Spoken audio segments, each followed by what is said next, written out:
am Fletcher Brown with another artist video blog at kicks96country.com. Our guest today, all the way from Nashville, Tennessee, by way of the Great North, Vancouver, British Columbia. Please welcome Rosemary Siemens. How are you, Hi. Rosemary? I'm good. How are you? Good. Now, we're going to talk a little bit about this violin.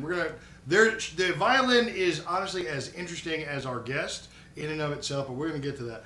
You've actually been playing violin since you were a very, very little girl, right? Since I was 3. Since you were 3. Now, Yep. you've always been from Canada, Vancouver, or Manitoba to Vancouver now. Yep. When did you decide to make the leap to Nashville? Well, I don't live in Nashville. I just come here a lot to do stuff like this, like a radio tour. But my first kind of foray into the States was actually did my master's at the University of Miami. Mm.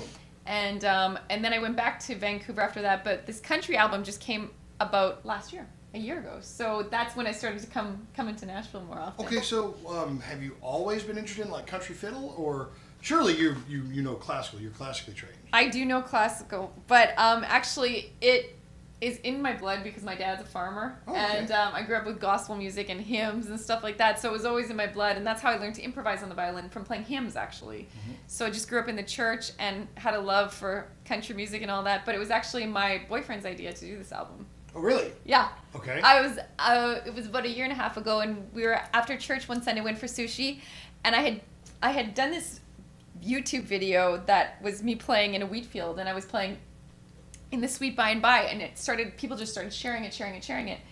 And he sat me down and he's like, I think you need to do a solo album. All my albums had been classical before this. And he's like, I think you should sing, you should play, you should write. And he said you should kind of get the market of like the Canadian Alison Krauss. That's kind of what Oh, wow. like get that genre, go in Yeah. that genre. So I was like, good idea. And so it went from there. That's what started the whole project, actually. And so a year later, I had the album, and I've written with some greats, and it was really cool because one of the people, a friend of mine came up to me, and she's like, so you're doing this bluegrass album. She says, are you going to write in Nashville? I says, well, I don't know anyone in Nashville. And she says, well, I do. I know the perfect person. And so she put me in touch with the Grammy winner, Carl Jackson. Yeah, okay. And so it was such an honor to write with him. And we actually wrote about this violin because how it kind of transformed from a violin to a fiddle, I've often wondered if there was a difference. I found out there's really not a difference. There's not a difference, but I was on tour recently, and I asked the audience, what's the difference between a violin and fiddle? I got the best answer was the violin sings and the fiddle dances. Oh, wow. Isn't that nice? I do. I like that. Yeah. All right, well, let's talk a little bit about the violin. I said the violin is interesting itself. This is a 300-year-old violin. It is. I'm going to move just an inch this way. So, how did you get your hands on a 300-year-old violin? It was a very dear friend in Vancouver that I live with, and she wanted me to play on a great instrument, and so she bought it as an investment so that I could play on a great instrument, because bows and violins go up in value over time. This bow is very valuable as well. It's about 120 years old, and when I was studying at the University of Miami, there was a couple that came to watch some of my classes. My teacher was from Switzerland that I studied with at U of M. And in the summer, we would go to Switzerland. And so this couple would come and watch. He was an amateur violinist. And after one of my concerts, he said, Rosemary, I want to buy a bow for investment purposes. And I said, great. I said, we're in the best place in the world, in Lausanne, Switzerland. I said, I'll try some out for you. So I did that, spent the day trying out, and said, Peter, I got the best bow for you. And he goes, you're sure? And I said, yeah. He goes, it's a gift for you. It's a $15,000 bow. Whoa.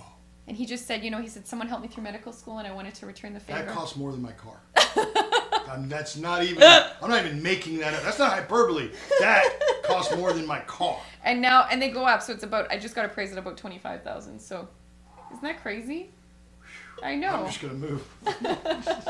Okay, so your boyfriend urges you to put together a country album. You did. Yeah. You've now released your first single, Barefoot and Bling. Yes. By the way, the violin has a name. You call it Sparkle, because I love sparkly. Is that the bling then? Is that the bling? No, this is the bling. Oh, there you go. Very good. So, no, you got the sparkle and the bling. Yeah, no, but it was inspired by a friend of mine, my pianist. He came to my farm, and he once saw me, and he says, now it all makes sense. And I'm like, what? He's like, you're in a sequin gown, you're barefoot, and you're driving a pickup truck. He's like, that is you. And I'm like, you're so right. Because the small town values and like just my heart lies in like the beauty of all of that, but yet I'm a city girl at heart, and have traveled the world extensively with Sparkle.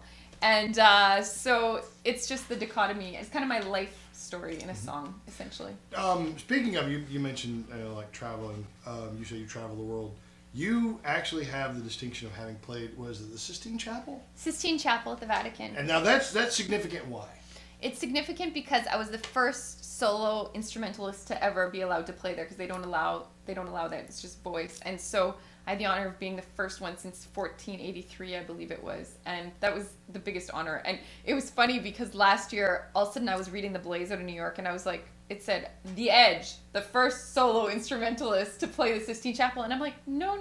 I'm like, so I contacted them, and they retracted the story, and they said, because I had like all the way to video and everything like that. So that was pretty amazing. That's very amazing. Yeah, and I've been there 3 times, and Sistine Chapel once, and St. Peter's Basilica I've played 3 times, and I was the first to play there as well. And got to, with my pianist, write a concerto for the Ambassador of Rome this last November, and played at the Vatican. So that was really cool. So, all right, this is utterly amazing. You've played for 2 living presidents. Yes. All right, you've been all over the world, and you have an amazing wealth of talent, and you brought that to country radio. I'm trying, so, yeah. So thank you. My pleasure. All right, now if folks want to learn as much about Rosemary Siemens as possible, yes. where do they look on the internet? They go to just rosemarisiemens.com, or any social medias at Rosemary Siemens, and it's spelled Siemens. Okay. And the album looks like this. Yes, and to find the album on iTunes, Apple Music, or Spotify, look, you won't find it under my name. It's Rosemary and the Sweet Sound Revival. And it's called Plum Coulee, my home, because that's my hometown. And my hometown put a sign up in my honor last year, and so that's why I paid tribute to them for the album. So it was really special. Awesome. But I want to tell you a little story about how. Can I tell you a story? Go, please tell us the story. This violin. So as you know, this is like my voice, a part of me. I couldn't live without it. It's like my baby, really. Mm-hmm. And last April, I was playing at the Museum of Contemporary Art in Santa Barbara, and I was leaving the gig at midnight, and I had a 7 a.m. flight to catch in South Dakota for a concert. And I was leaving, and I was carrying all my gear, and my friend had some of my other gear and my violin. So we went into the hotel room to grab my bag for 1 minute. He followed me in. We walked out, and then I opened the door going outside, and I said, see some of my stuff sitting there. I'm like, what is going on? And he's like, where's your violin? I said, what do you mean, where's my violin? He says, I put it right there. And I'm like, no. If you can imagine, state of utter panic and hysteria. Yeah. And so I thought he was mistaken. I ran to my friends. I'm like, have you seen my violin? Nope, no one has seen it. So we're like, okay, so we called the police, start knocking on doors, start going through dumpsters, went to gas stations, liquor stores, went through bushes, you name it, and just didn't know what to do. And I'm like, do I get on that plane?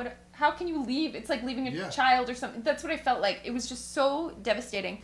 So it was 4 a.m. and we're sitting in a parking lot with my 2 friends, and I'm just like crying there, don't know what to do. This black SUV rolls up next to us, rolls down the window. Guy goes, hey, are you looking for a violin? I'm like, what? I said, yeah. I'm like, do you have it? He says, no, but I heard about it at the gas station, and I have musicians in my family. And he's like, I knew you'd be like completely crazed by this, because I know how much instruments mean to my family anyways. So we're sitting there talking a bit, and my friend goes, hey, can we just say a quick prayer about the violin, about finding it? And he says, absolutely. So here we are, strangers praying in this parking lot through the window, if you can imagine the scene. So I'm like, this is very surreal. So after the prayer, the guy goes, he says, you know what? I work in the prison ministries in Santa Barbara. He says, I'm going to put the word on the street. I'm going to put it on the news, on the radio, on the TV. I'm going to go to pawn shops for you. I'm going to try and help you find that violin. I'm going to put a $2,000 cash reward for your violin. I'm like, what? So I'm like, okay, well, that's amazing. So I go and I get on that flight. And I remember landing and just thinking, oh my word, I said, I haven't heard anything. And I'm like, not only have they stolen this, but just the devastation of, they stole also the story of generosity and all the blessings that had come, right? So I'm about to get on my first flight out of Seattle now, and I'm just boarding the plane. I look down, capital letters from the hotel manager, we have found your violin. I'm like, what? Called her, she's crying. And she says, a man in a black hoodie came in, disheveled looking, walked in the front door, placed the violin on the front desk, and said, I hear you've been looking for this.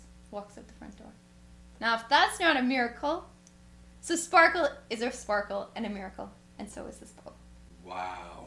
Isn't that amazing? That is seriously amazing. You need to put that in a book. I'm gonna one day. My goal is I really want to get on Ellen's show so that I can tell the story and do my song "Have a Little Faith" and just find out the rest of the story, because I'd like to know, is it the person that took it the same person that returned it, and like what made them return it, and I want to thank them and just hear the rest of the story, because now it's, for me, it's such a miracle story, but I'd love to know what actually happened. Oh wow! Especially with a $2,000 cash reward out Right? there. When you just said, Did he get the reward? Like, who knows? Yeah. Or was he overcome by guilt? Was it someone partying and they forgot, like they took it as a joke and returned it? Like, who knows?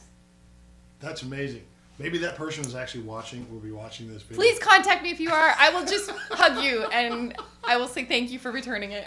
Rosemary Siemens is our guest. If you want to see a live performance of her and Sparkle, you can find that elsewhere here on our site. We're so very happy to have you. It's nice to meet you. Such a pleasure. Thank you so much for your time. Go find her music, The Sweet Sound Revival. Okay, Barefoot and Bling. If you want to hear it, call us Kicks 96. We'll be happy to play it for you. There's an awesome YouTube video where you can see my hometown, Barefoot and Bling. Check it on YouTube. We'll catch you next time. Another Ciao. artist video blog at kicks96country.com.